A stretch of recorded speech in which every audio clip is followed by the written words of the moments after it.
今天晚上干嘛？宵夜先来讲。今天晚上这是第3集的访问了，我的来宾就是 IPAC 的共同创办人，也是执行董事，就是那个大家可能或多或少在新闻上或者是在社群媒体上都有看过他的脸的那位我们从英国来的朋友 Luke de Pulford。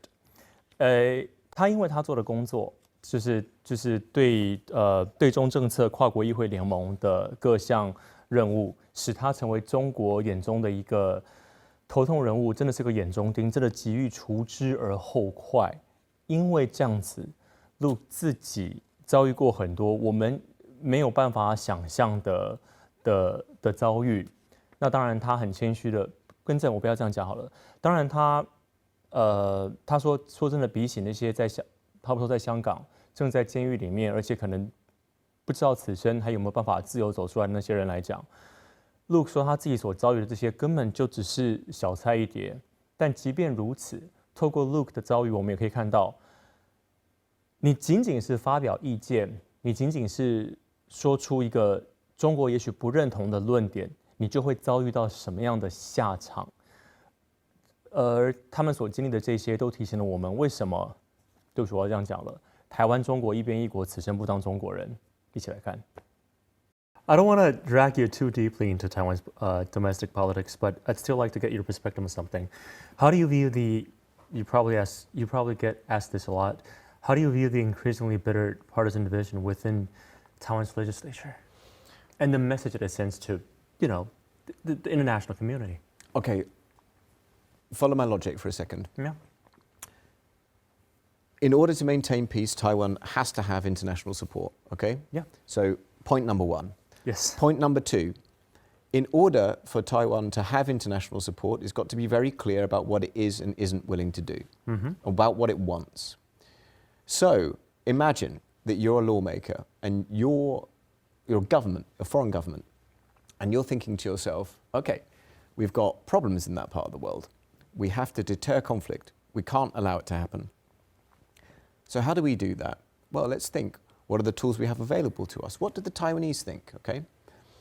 And then you start to throw into the equation doubt about the willingness of Taiwan to defend itself, the willingness of Taiwan to arm itself, what the Taiwanese people want vis-a-vis China. Do you think that doubt is helpful or not for the international support that you must have in order to maintain peace? My answer would be very unhelpful. So here's what I get from people, yeah? I'm not going to say who this was. This is an American lawmaker. It was a dinner. It was a private dinner, so I'm just going to report what was said without saying who it was. He cuts into the dinner and he goes, Taiwan isn't going to fight. And people are like, what do you mean? It's like, I've been there. They're not going to fight. Why should I send my kids to die when they're not going to fight? Right? He would not be saying... That was really good. Thank you. Go on. It's actually not a bad impression. That was really good. Why do you think he was able to say that stuff? He was able to say that stuff because of the confusion which is coming out of the legislative yuan. Now, I want to be really clear about this. It's not for me to tell Taiwanese politicians how to behave. Right. But what I can do is I can react to it. And I can say, from the perspective of UK interests, that's super unhelpful. Because how can we possibly cohere an international group of nations to collectively deter escalation in cross-strait tensions when we're not sure about what Taiwan wants? Now, let me be clear. The government's very clear. The government's very clear. But if you've got controversies from the legislative yuan, which are making all this noise, and throwing doubt on that, it's not going to help Taiwan internationally. We tried to kick them out. We failed. Those members in the legislative yuan, it's just not the outcome that I was expecting, nor was I hoping for. Now that you mentioned that one lawmaker from the U.S. who shall remain nameless, I want to ask you this: as political landscapes just change dramatically across Europe, North America, Taiwan, I feel like inevitably faces the risk of becoming more isolated internationally.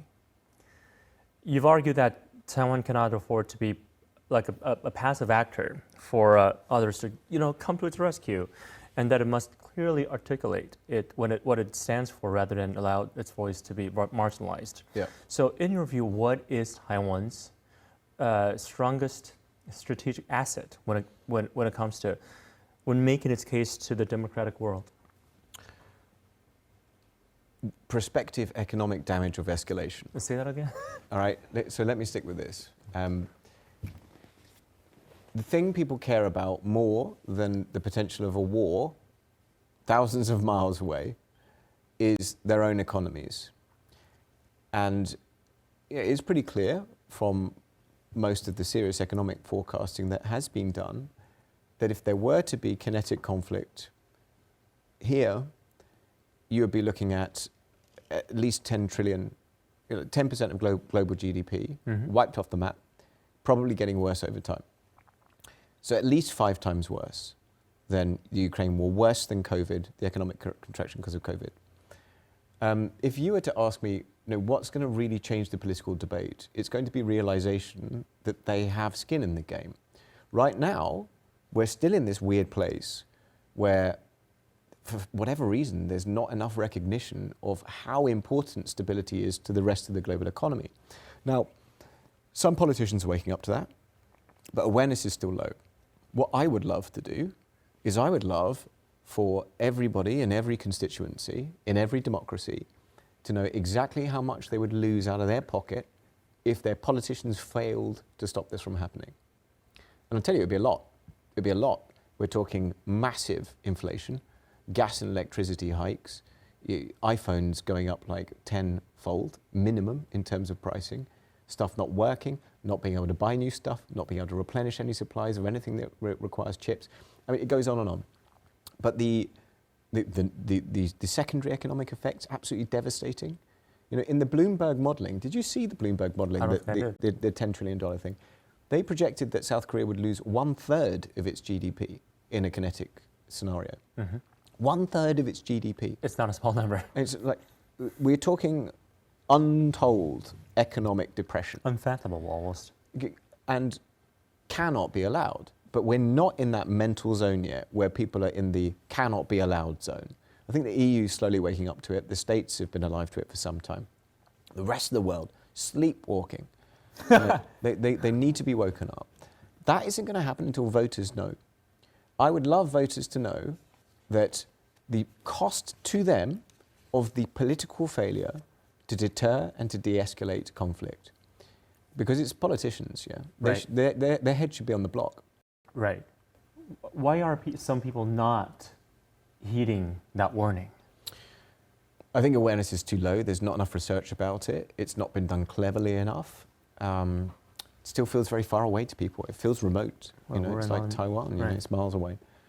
More interested in what's going on right now. There are loads of other conflicts ongoing right now, distracting people's attention, costing us a lot of money. Ukraine and the Middle East, any number of conflicts right now. A lot of instability. And I think that against that background, it is quite hard to fight for attention for these sorts of things. But awareness is still low. So honestly, I think the key to shifting the political debate on Taiwan in many countries around the world is that you get voters to realize, you get them to realize, and then their politicians will know that failing to act to prevent this clearly foreseeable disaster was their fault.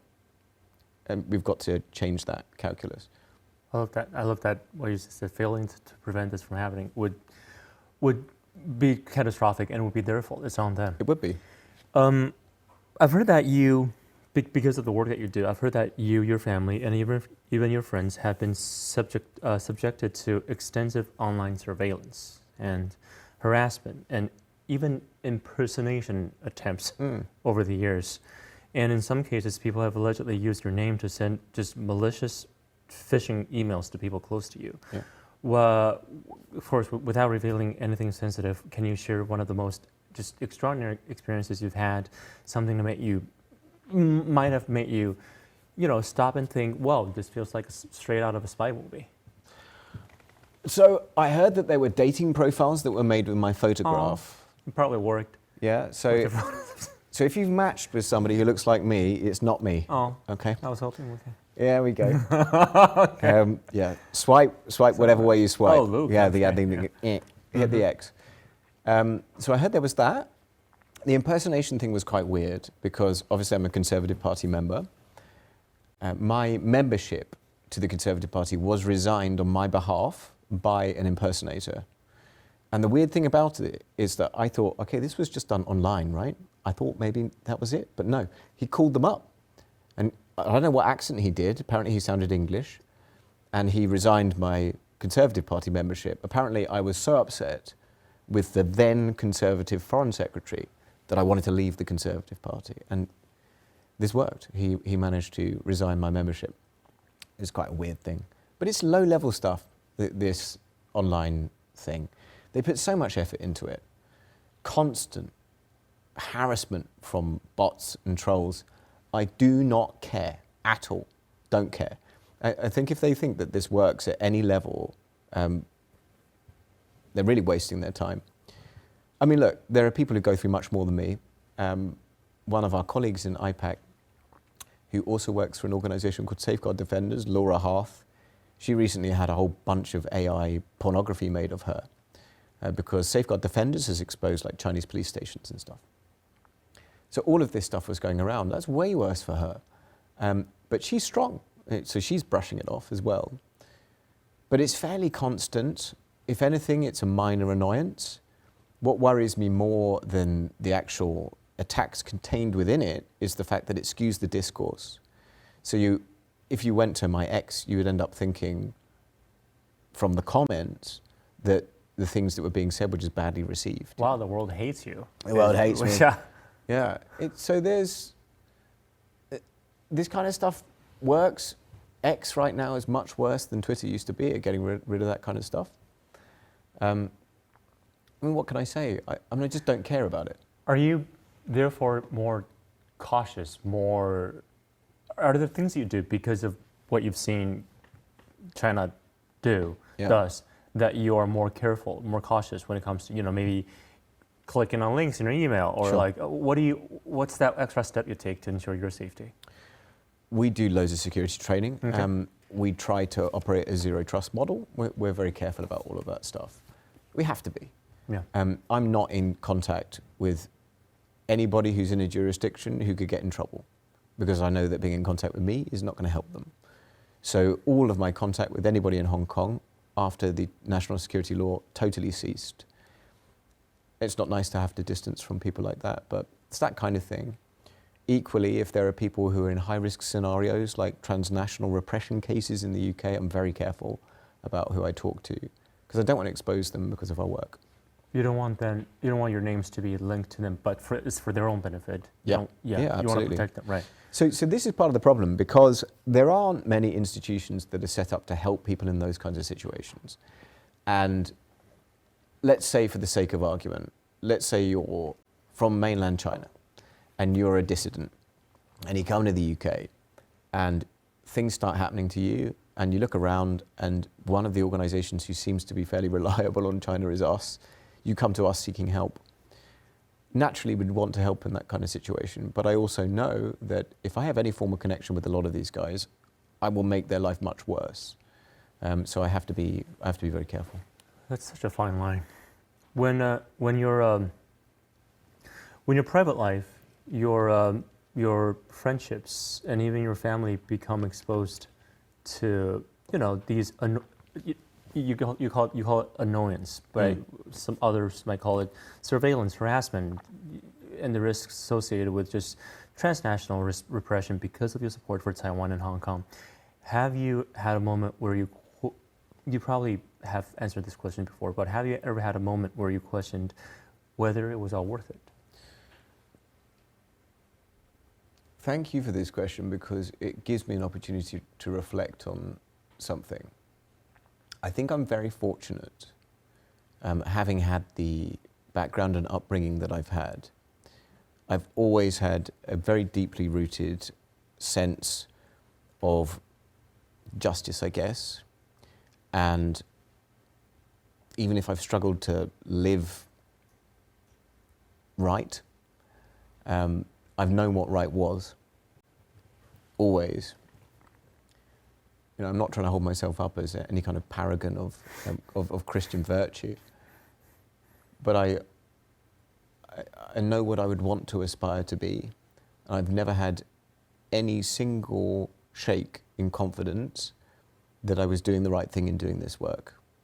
And I see that government with clarity. I know what it is, and I know that it poses tremendous threat to the world that we understand.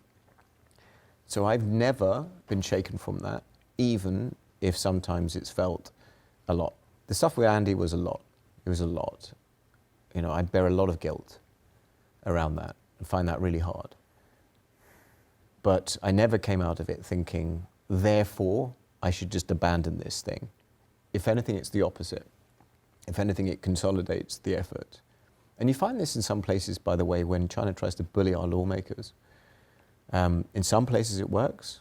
In some places it has a totally counterproductive effect for them. Well, I'm glad it backfired. Yeah. Well, so let me tell you about Panama.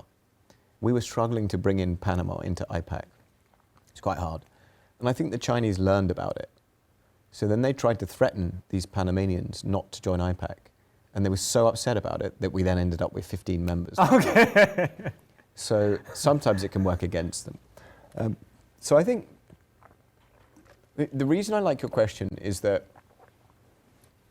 I'm able to express how fortunate I think I am to have that depth of conviction about it. I don't judge people who don't have that. You know, for people who want to walk away because they can't handle it, I don't judge you. I understand. I can understand it can get too much. When you have to drag in family and friends into this thing and expose other people, it's tough as well. And obviously that should factor into people's decision making. But in terms of my own sense of moral clarity about it, I have complete confidence that I have to do this. And I'm not shaken from that. That's you. But Yeah. have your family, your friends ever asked you to maybe not stop, but maybe step back just a little bit, you know, be more cautious, or maybe walking away for a little bit? Yeah, I mean, my parents don't really like it. Okay, for starters. My family members don't really understand it. I think, so a lot of my immediate family are very hard left. And they, like a lot of people who don't know enough about the situation, sorry family, they, like a lot of folk, will assume that anyone picking up this issue who's like loosely placed on centre-right politics is in some way doing this as a proxy thing for the United States. It's basically what Beijing says, you know. It's like, you guys are all just doing the foreign policy of the United States. And I think some of my family kind of believe that, although they'd never dare say it to me. That's not actually what motivates any of this stuff. So yeah, you know, I've had people say, stop it, jack it in. But I don't know, what would the world be if we just like chucked away the things that needed to be done because they got difficult? I don't know, for me, it's like a cannot compete moment. Is there an end game to what you do? Yes, I think there is. And this is, again, I love this question because people say to us, you're never going to change China. Sorry, I'm going to say it. You're never going to change China. I'm sorry, but... Well, which is fine because we're not intending to. I set up this network to change the way that other governments orchestrate or develop their policy towards China. I was never so vain and conceited to think that we could tell Beijing what to do. But I do know what we can do. We can get lawmakers around the world in their own parliaments to say, our policy on China is hopeless. We need to have a better one and work towards it. And that's working. So we will change that. And we are changing that. And we have, in many places, changed that. I'm proud of that. That's what can work. Whereas trying to tell Beijing what to do and what not to do, that's harder to make work. I agree with you on that. So the end game is that. The end game is that we're in a place where the democratic world can defend itself. And right now it's not. I like that, thank you. Back in May, this May, you watched the Taiwanese film, A Foggy Tale, which is set against the backdrop of Taiwan Taiwan's White Terror era. And as someone, from the UK, what are things that struck you the most about the film? I thought, first of all, it was a very beautiful film. It was very well made. The story was beautifully unfolded, and the performances were really good. Like, it was a genuinely really good film. So I enjoyed it. I enjoyed it just as a piece of art. But more than that, I don't know if this is controversial to say, but I think Taiwan is very reticent to talk about the White Terror era. We don't hear enough about it. Internationally, not much is known about it. And I think seeing it unfolding in that way remains very, very powerful, particularly for people who share that history. So there were a lot of people who were weeping during that film, Taiwanese who came to see it. I think for the benefit of those outside, what it does is connects to the current political reality in the following way. Internationally, people do not realize the pain, the suffering that the people of Taiwan have had to go through in order to get where they are. That's not widely known.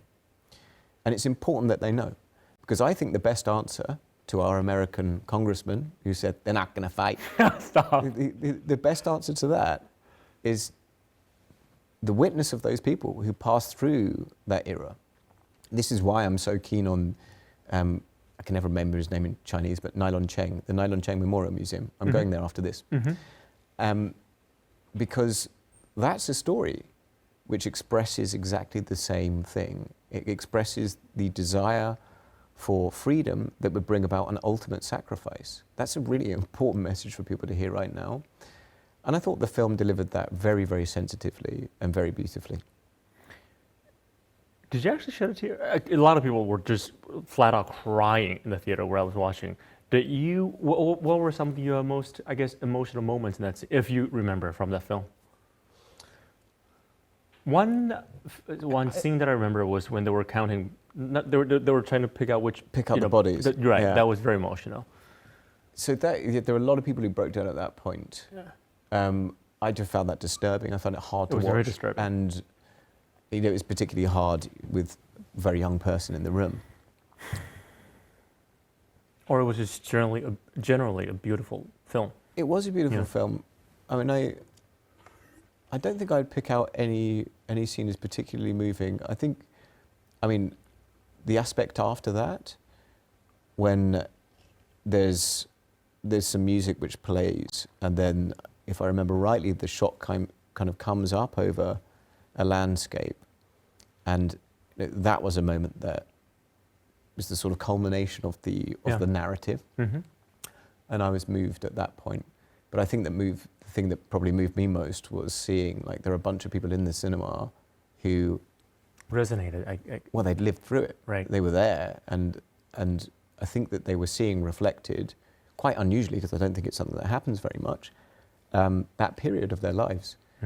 And seeing them moved, I think, had a knock-on effect on me as well. For everyday Taiwanese, I guess one of the questions that people might be wondering is, so recently, Chairman Cao Xing-seng, whom you met, have you met him? Chairman Cao, he pledged a $1 million donation to IPAC, and which is obviously a sizable contribution. Yep. But for ordinary Taiwanese people, we don't have $1 million to spare. I'm sorry. Well, but we still care deeply about Taiwan's future and our democracy. But we face pressure from the Chinese Communist Party every day in our own way. So for those watching this interview, what are some practical things ordinary Taiwanese, just ordinary citizens can do to support your IPAC's mission and help strengthen just democratic resilience? Okay. Or is it very limited? No, there's a load that people can do. I think, I kind of want to reframe your question because I want to say IPAC's work on Taiwan is nothing if it's not wanted here. So what we're doing on Taiwan, I hope, is what you also want to do. Oh, it very much is. And if that's the case, I think that everybody here and everybody listening to your show should realize the power of their voice in their own little environment. because they will be working with people who don't know about the history of Taiwan, who don't know about the politics of Taiwan, who haven't had the benefit of that learning and who need it. They really need it. Like let me put it this way, it's kind of on you to tell the world about you. It can't be left to others and proxies. It's on you to do it. And it's happening right now. I mean, you've just had somebody win a very senior book writing prize. Who was that? Mm-hmm. Yeah, it was the Man Booker Prize, right? Mm-hmm. Excellent. International Booker Prize. But So we've got some projection of Taiwanese cultural identity. That's great. Mm-hmm. But in everybody's sphere, there are people that you can talk to and that you can speak to about the people that you are and what you want, which is more valuable than anything else. And it's going to seem like that is an easy thing to say or a perfunctory thing to say. Like, I really, really mean it. I think that, if I can be so bold, culturally speaking, there is too much reticence to assert yourself. Like, we are Taiwanese, this is what we want. We really need that internationally. It's got to come from the people of Taiwan. So more important than anything else, more important than giving us money or supporting me or whatever, that's more important. Assert your identity to the world in whatever way you can would be my appeal. Because without really knowing and understanding, people are not going to care. So that's kind of number one. I think when it comes to our lawmakers around the world, they are getting beaten up, and anything that you can do to help them is great. And by help them, I mean, I don't know, like retweet them. Like this stuff helps, really. The Hong Kong movement did that so well in 2019. So you'd find like any Western lawmaker that spoke up about Hong Kong would find themselves with like 5,000 retweets, and normally they get 10. That incentivized them. Back to what I was saying about incentives earlier on. It incentivized them because politicians are driven by ego, right? So genuinely, like amplifying what politicians around the world are saying on Taiwan, that's a good thing to do. It's easy as well. In terms of us, you're right about Mr. Tao. He was very, very kind to us. He's helped us a huge amount. And we're very lucky to have his support. The scope of the work that I'm trying to do with IPAC is ridiculously ambitious. You know, the CCP has 100 million members and is the second largest economy in the world. I don't have that. So I need to build this work as much as possible. If people want to support us financially, that's great. You can do that through the website. And thank you to the many people who have supported us already, and I hope will continue to. But you know, the main thing is assert yourself on the global stage. You don't have to rely on proxies to do it, like us. You don't even have to rely on your government to do it. You have your own sphere of influence, use it. That was so beautifully put, and thank you for bringing that to our attention. We cannot just sit idly by and be like, well, that guy from the UK, he's got it. That's not how things are supposed to be done. Before we end this, I just want to say that I was listening to one of the podcasts, the interviews that you did a while back, and you said, and I quote, this guy said this: "I have been consistently surprised by Xi Jinping and the Chinese Communist Party's appetite for self-harm." That was in a China Desk podcast interview from last year. I'm bringing it up for no reason other than I just really like the way you put it. Thank you so much. You do your research, huh? I try. You even listen to that one. Okay. Thank you, Luke de Pulford, for coming to our show. And how many days are you going to be in Taiwan for this time? It's like 5. It's almost nothing. Yeah, it's not very long. I know. I look forward to seeing you again. Yeah, I will be here again. Thank you for coming. Thank you very much for having me. Thank Pleasure. 小蒋，下次见，拜拜。